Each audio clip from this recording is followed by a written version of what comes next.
नमस्कार, मी आपले सर्वांचे वेदश्री ज्योतिष मार्गदर्शन या चॅनलमध्ये स्वागत करतो. आपण या व्हिडिओमध्ये पाहणार आहोत की कालसर्पदोष म्हणजे काय आणि त्याचे परिणाम आणि उपाय कोणते आहेत आणि कालसर्पदोष म्हणजे काय, तर कुंडलीमध्ये कशा प्रकारे दिसतो, हे सर्व काही आपण या व्हिडिओच्या माध्यमातून पाहणार आहोत. तर कालसर्पदोष हा एक ज्योतिषशास्त्रीय योग आहे किंवा दोष आहे, जो कुंडलीतील सर्व ग्रह राहू आणि केतूच्या दरम्यान एकाच साईडला आले असता हा कालसर्पदोष त्या कुंडलीमध्ये तयार होत असतो. हा दोष जर ज्या व्यक्तीच्या जीवनामध्ये असेल, त्या व्यक्तीचे जीवन हे सतत अडथळे, संघर्ष, मानसिक तणाव आणि अनपेक्षित घडत असतात. तर हे आपल्याला दूर करण्यासाठी किंवा हे कालसर्पदोष आपल्या जीवनामध्ये असेल किंवा आपल्या कुंडलीमध्ये असेल, तर त्याचे अशुभ परिणाम आपण दूर करावे आणि आपल्याला जे काही अडचणी येत आहेत, संघर्ष करावा लागत आहे, तो दूर करावा. जे काही उपाय आहेत ते आपण पुढे पाहणार आहोत, तर हा व्हिडिओ आपण पूर्णपणे पाहावा. तर हा कालसर्पदोष आपल्या जीवनामध्ये का येतो किंवा आपल्या कुंडलीमध्ये का उद्भवतो, तर पूर्वजन्मीचे जे काही कर्म आहेत, त्या कर्माच्या प्रभावामुळे हा आपल्याला या जन्मामध्ये कुंडलीमध्ये दिसून येत असतो. तर याचे भोग आपल्याला जे आहेत ते भोगावे लागतात किंवा जे कर्म आहेत अशुभ कर्म, त्या कर्मामुळे हा दोष आपल्या कुंडलीमध्ये दिसून येतो. जसे की कालसर्प दोषाचे जे आहे ते कालसर्पदोष म्हणजेच की सर्पाचा वध केल्यामुळे हा दोष सहसा आपल्या कुंडलीमध्ये दिसून येतो. तर कालसर्पदोषाचे प्रकार आणि त्याचे परिणाम कोणते आहेत? कालसर्पदोषाचे 12 प्रकार आहेत आणि त्यांच्या प्रभावानुसार जीवनातील विविध क्षेत्रावर आपल्या जीवनावरती प्रभाव पडत असतात. तर पहिला हा अनंत कालसर्पदोष आहे. अनंत कालसर्पदोषामुळे या जीवनाच्या व्यक्तीवर मानसिक तणाव, आत्मविश्वासाचा अभाव, सतत अपयश येणे, हे त्याचे परिणाम आपल्याला अनंत कालसर्पदोषामुळे दिसून येतात.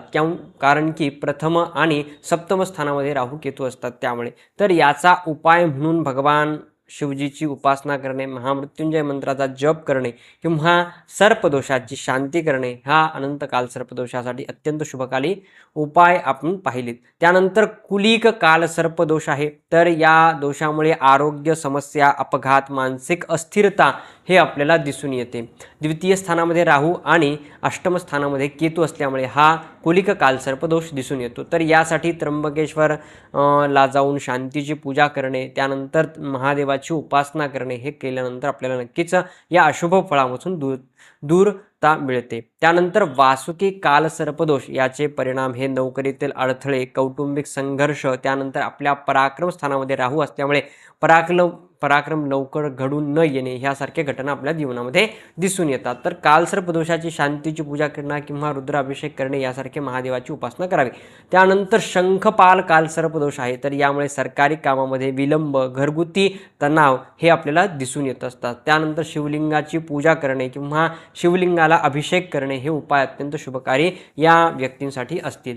त्यानंतर पद्म कालसर्पदोष. तर पद्म कालसर्पदोष हा विवाहात अडथळे, वैवाहिक जीवनामध्ये संघर्ष, या जीवनामध्ये आपल्याला काही हे भोगावे लागत आहेत या कालसर्पदोषामुळे. तर याचा परिणाम म्हणून आपण दूर करण्यासाठी महादेवाची उपासना नक्कीच करावी, केतूचा, राहूचा जप नक्की करावा. हे केल्यानंतर आपल्याला नक्कीच शुभफळ प्राप्त होते. त्यानंतर जे आहे तो महापद्म कालसर्पदोष आहे. याचे परिणाम आर्थिक समस्या किंवा अनेक अडचणी आपल्या जीवनामध्ये येत असतात. ते दूर करण्यासाठी आपण जे आहे ते पूजानंतर मंत्र जाप करणे अत्यंत जो आहे तो तक्षक कालसर्पदोष आहे. तर हा 7वा तक्षक कालसर्पदोष आहे. यामुळे व्यवसायात नुकसान, भागीदारीमध्ये तणाव किंवा भागीदारीमध्ये नुकसान होणे किंवा व्यवसाय हा भागीदारीमध्ये टाकून सुद्धा आपल्याला फायदा होत नाही किंवा यामुळे हे जे काही आपण परिणाम भोगावे लागतात आहेत, तर ते दूर करण्यासाठी राहू केतूची शांती किंवा राहू केतूचा जप, त्यानंतर जो ग्रह आहे सप्तम स्थानामध्ये त्याचा जप सुद्धा करणे अत्यंत आवश्यक आहे. त्यानंतर कर्कोटक कालसर्पदोष.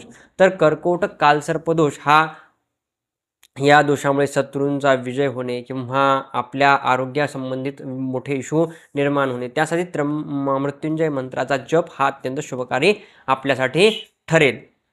त्यानंतर 9वा कालसर्पदोष आहे शंखचूड कालसर्पदोष. याचा परिणाम हा आर्थिक नुकसान, सतत कर्जाची वाढ हे आपल्याला भोगावे लागतात. तर शंखचूड कालसर्पदोषाचा परिणाम म्हणून धन लाभ होण्यासाठी श्रीसूक्ताचे पाठ किंवा रुद्राभिषेक, त्यानंतर महादेवाची उपासना, पार्वतीची उपासना केल्यानंतर आपल्याला नक्कीच शुभफळ प्राप्त होईल. घातक कालसर्पदोष. तर घातक कालसर्पदोषाचे परिणाम हे मोठे संकट, अचानक समस्या उद्भवणे हे आपल्याला भोगावे लागतात. त्यानंतर आपण जे काही कर्म करतो त्यामध्ये पण अडचणी हे आपल्याला भोगावे लागत असतात. तर यामध्ये महामृत्युंजय मंत्राचा जप, त्यांचे हवन करणे हेही अत्यंत शुभकारी फळ आपल्याला या कालसर्पदोषासाठी आहे. त्यानंतर विषधर कालसर्पदोष. तर हा मानसिक तणाव, भीती, अस्थिरता हे आपल्याला दिसून येतात. त्यानंतर यासाठी भगवान शिवाची आराधना करणे हे अत्यंत आवश्यक आहे. दररोज महादेवाला जल अर्पण करणे, दूध अर्पण करणे हे साधे जरी उपाय केले तरी आपल्याला नक्कीच शुभफळ प्राप्त होते. त्यानंतर 12वा हा शेष नाग कालसर्पदोष आहे. याचा परिणाम अत्यंत अरिष्ट असतो. तर तो प्रगती, अडथळे किंवा आपला खर्च जो आहे तो जास्त वाढवतो. यासारखे परिणाम आपल्याला दिसून येतात. परदेशामध्ये जाऊन अडचणी येणे, परदेशामध्ये राहिली तरी त्यावरती खूप काही आपल्याला अडचणी निर्माण होत असतात. त्यासाठी तर कालसर्पदोष जो आहे तो कालसर्पदोषाची शांतीची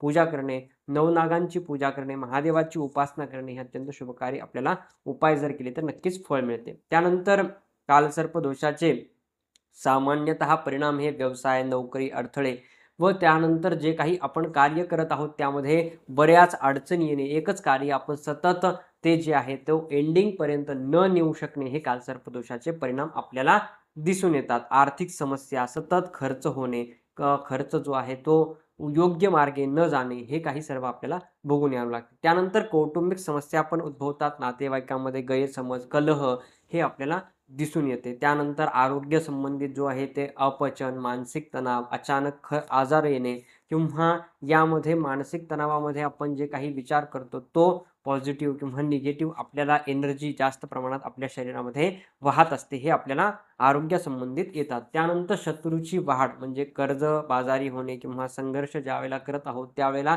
अनेक व्यवसाय स्थानामध्ये, घरामध्ये किंवा अनेक जे काही लोक आहेत ते आपल्यासोबत शत्रुत्व ची वाढ निर्माण होत असते. त्यानंतर वैवाहिक जीवनामध्ये पण बऱ्याच प्रमाणात वाढ किंवा वैवाहिक जीवनामध्ये अडचणी निर्माण होतात. उशिरा विवाह होणे किंवा वैवाहिक जीवनामध्ये, दाम्पत्य जीवनामध्ये समस्या निर्माण होणे हे काही आपल्याला दिसून येते. त्या अपत्य प्राप्तीसाठी पण अडथळे येतात. संतान प्राप्तीसाठी विलंब होणे किंवा संतान न होणे किंवा संतानासंबंधित काही अडचणी येणे हे कालसर्पदोषामुळे नक्कीच आपल्याला दिसून येते. तर या कालसर्पदोषाचे आपण आणखीन काही उपाय पाहूया. तर आपण त्या 12 कालसर्पदोषानुसार तर त्यांचे उपाय पाहिलेच आहेत. त्यानुसार आणखीन काही उपाय पाहूया. तर पूजा विधी आणि तीर्थस्थाने यामध्ये जाऊन जसे की त्र्यंबकेश्वर, उज्जैन, काशी या ठिकाणी जाऊन कालसर्पदोषाची पूजाची शांती पूजा करावी किंवा आपण रुद्राभिषेक करावा. शिवलिंगाला दररोज जल किंवा बेलपत्र अर्पण करावे. त्यानंतर राहू आणि केतूची शांतीची पूजा करून यज्ञ हवन करावे. त्यानंतर राहू आणि केतूचा जो 18,000 आणि 17,000 जो जप आहे तो राहू आणि केतूचा जप करावा. त्यामुळे ही नक्कीच शुभफळ आपल्याला प्राप्त होईल. ब्राह्मणाद्वारे करा किंवा स्वतः आपण जरी केला तरी तो अत्यंत शुभकारी राहील. ओम राम राहवे नमः, ओम केम केतवे नमः या मंत्राचा जप नक्कीच दररोज 108 वेळा जरी केला दोन्ही यांचा तरीही आपल्याला नक्कीच शुभफळ प्राप्त होते. विष्णू सहस्रनामाचे पठन करणे हेही अत्यंत शुभकारी फळ आपल्याला या कालसर्पदोषापासून दूर करण्यासाठी नक्कीच मदतदायक ठरेल. त्यानंतर दान धर्म करणे, गरिबांना अन्नदान करणे, वस्त्रदान करणे, नागदेवतेचे पूजन करणे, चांदीचे नाग दान करणे फळ आपले कमी होत असते.